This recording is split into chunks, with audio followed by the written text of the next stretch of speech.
राधे राधे। वैशाख मास सब धर्मों, तपों और मासों में श्रेष्ठ है। जब युग समाप्त हो जाते हैं तथा प्रलय काल में भगवान अनेक से एक होकर सब जीवों को अपने पेट में समेटकर समुद्र में शयन करते हैं, तब इस प्रकार कल्प के बीतने पर वेद भगवान को जगाते हैं और भगवान अपने पेट में स्थित जीवों की रक्षा करते तथा उन्हें अपने अपने कर्मों का फल देने के लिए सृष्टि के रचने का विचार करते हैं। उनकी नाभि से त्रिलोकी का आधार रूप स्वर्ण में कमल उत्पन्न होता है। उस कमल से विराट रूप ब्रह्मा उत्पन्न हुआ।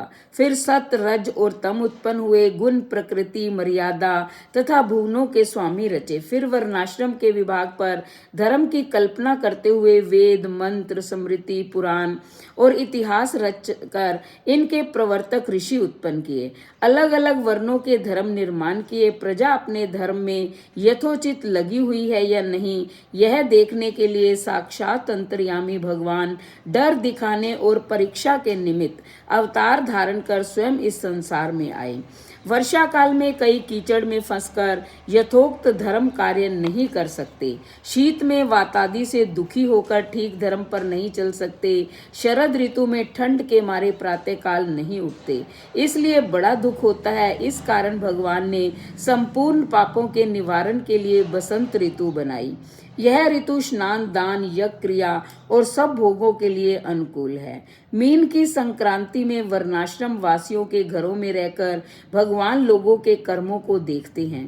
धर्म पर चलने वाले मनुष्यों की मनोकामना पूरी करते हैं और अधर्म पर चलने वाले की आयु और धन क्षीण करते हैं। जो वैशाख मास में अच्छी तरह भगवान का पूजन करते हैं, उन्हीं के रूप साधु महात्माओं की सेवा करते हैं तथा जो अन्य महीनों में नहीं करते किंतु वैशाख मास में ही करते हैं, उनकी पूजा आदि को देखकर भगवान उनको क्षमा कर देते हैं।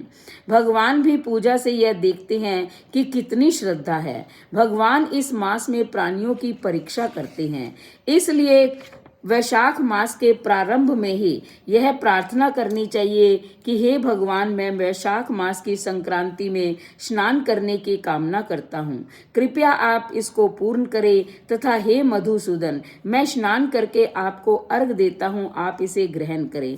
गंगादि सब तीर्थ मेरे अर्घ को ग्रहण करके मुझ पर प्रसन्न हो। आप समदर्शी पापियों पर भी कृपा करके मेरे अर्घ को ग्रहण करें और यथोचित फल देवें। इस प्रकार अर्घ देकर स्नान करके वस्त्र पहन अपना नित्य नियम करें और वैशाख में उत्पन्न होने वाले फूलों से भगवान का पूजन करें और तुलसी दल अवश्य चढ़ाए।